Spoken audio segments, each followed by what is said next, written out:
So one day, I'm just having a crazy morning. I scramble to get ready and dart out the door, just barely making the bus. I stumble up the steps and down the aisle, eventually plopping down in my normal seat near the back. That's when it hits me.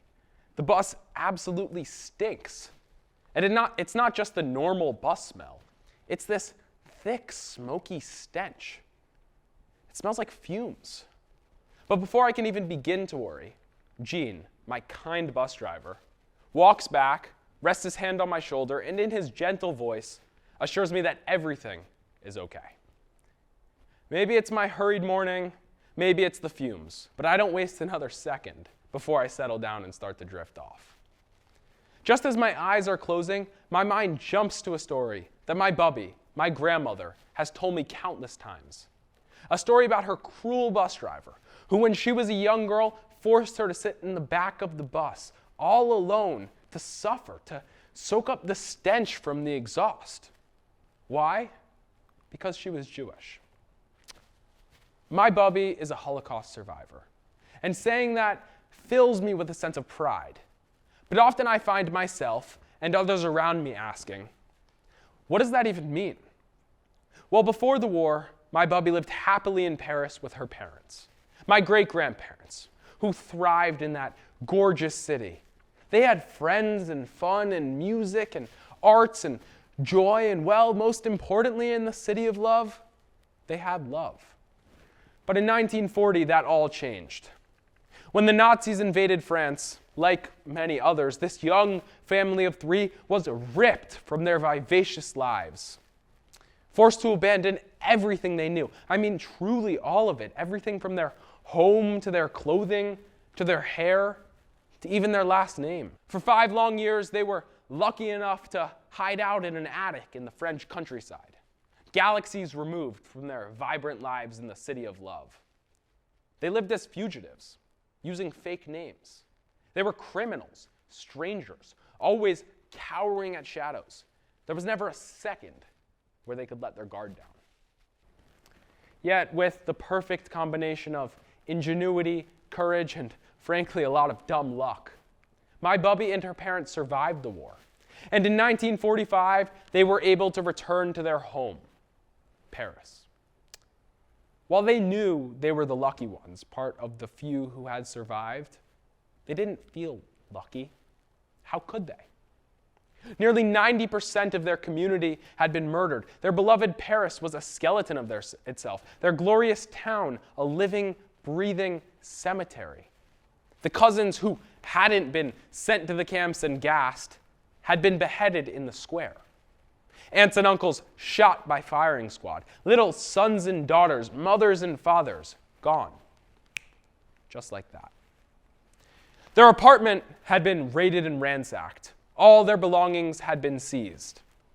They had no means to restart their business or provide for themselves. So my great-grandfather washed dishes for the U.S. Army. And at night, the few Jews who remained, the few survivors, barreled together on my Bubbie's floor.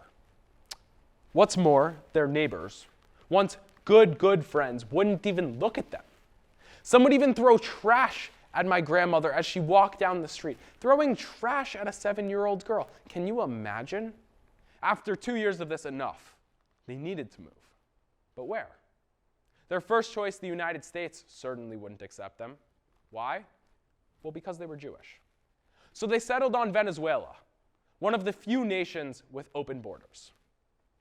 Within weeks of moving halfway across the world, my Bubbie spoke Spanish perfectly.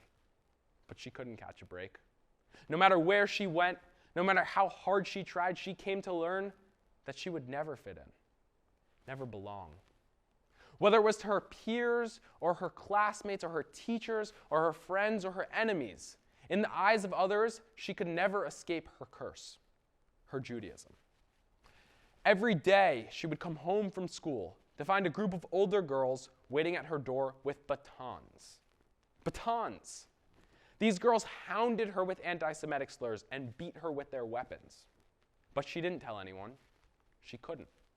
She bore her pain in secret, and every day she covered up her bruises, put a smile on her face, and continued on. Trust me when I say everything about her story enrages me. But believe it or not, my Bubbie was actually one of the lucky ones, at least compared to the vast majority of Jews in Europe. 6 million others who did not survive the Holocaust. 6 million. It's an incomprehensible amount. You cannot picture 6 million bananas, much less 6 million people. But bear with me for a second and try. Picture a packed basketball arena. Let's take Madison Square Garden, for example. Now try to imagine every night, for nearly a whole year, as MSG fills up with people, a sold-out concert, a Knicks game. Every single person who goes there dies. For 300 nights in a row, just as quickly as those seats fill up, they empty. Until you have 6 million bodies, 6 million souls who never return to their homes, their families. It's incomprehensibly devastating. But while the Holocaust was the worst Jewish genocide in recorded history, it wasn't the first. In fact, it wasn't even in the first 100. The truth is that Jewish genocides have recurred throughout history, from ancient Roman times to the Spanish Inquisition to the Russian pogroms to eventually the 20th century and the Holocaust.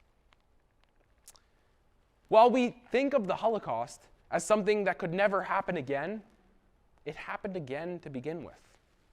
And maybe I should feel comforted by the status of our modern society, but as both a Jew and a realistic person, I don't. This idea that Jewish genocides are like floods, like droughts, not one-offs, but repeated events throughout history. This idea, it chills me. It's a ghastly feeling that is only heightened by our reality, a dangerous reality. One where I constantly find myself face to face with dangerous naivete, face to face with people who simply don't know the facts, people who mistakenly believe that antisemitism is a relic of the past. I wanted to take a closer look at this and try to understand, maybe even diagnose this rising ignorance. So I did some research, and what I found is deeply disturbing.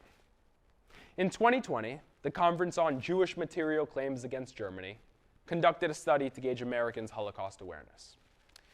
They found that fewer than 50% of young adults surveyed could pinpoint when the Holocaust occurred, and less than half could identify Auschwitz, the Nazis' largest and most infamous concentration camp. Most of those who responded to the survey also reported seeing Holocaust denial or anti-Semitic propaganda posts somewhere online. And yet still, perhaps most alarming, and please take a second to absorb this one because it blew my mind, is that more than 10% of Americans actually believe that Jews themselves perpetrated the Holocaust. This must mean that many of us, whether it's our peers, our teachers, our friends, or even our family, are ignorant. Ignorant of a mass extermination event that happened just 2 generations ago. And whether it's the Tree of Life shooting in Pittsburgh, the vandalizing of cemeteries, storefronts, synagogues, or homes, or the casual anti-Semitic trope, this is our reality. And it's a dangerous one. And with many recent studies showing exponential increases in anti-Semitic hate crimes, clearly it is not just correlation, but causation. With rising ignorance comes rising hate.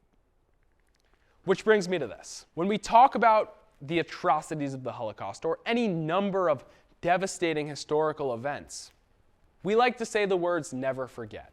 They're words we can say without thinking too much about.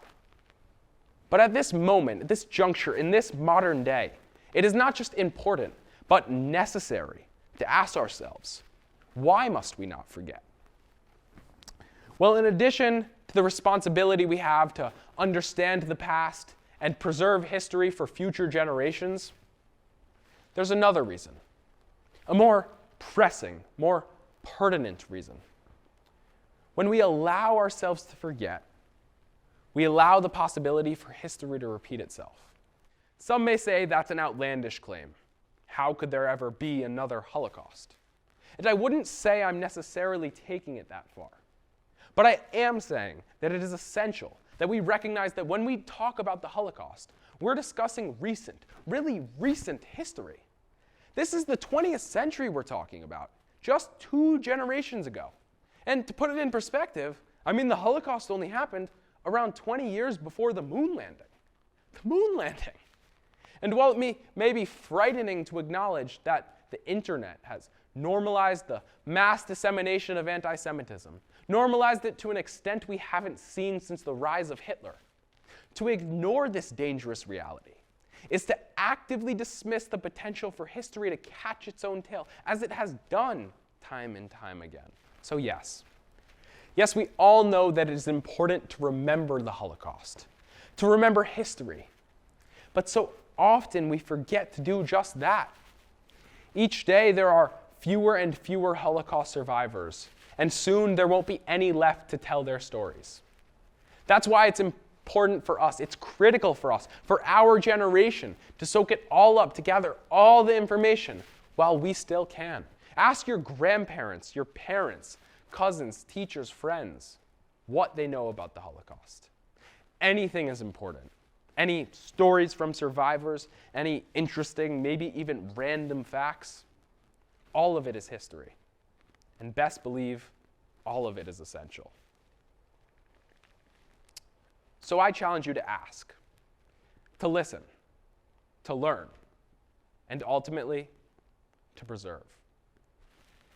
That's what I was thinking about when I woke up from my nap on the back of the bus. As I arrived at school and walked into a space where I can belong, I can learn freely, and I can simply feel safe. I relish this freedom from fear, and I know from my Bubbie to never take it for granted. I am telling you today that we must remember so that we can have a future.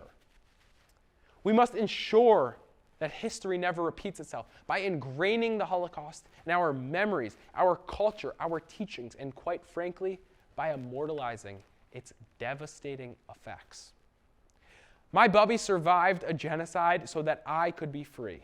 And all of us, Jews and Gentiles alike, live in a world that previous generations saved. So we have an obligation to do for future generations what was done for us.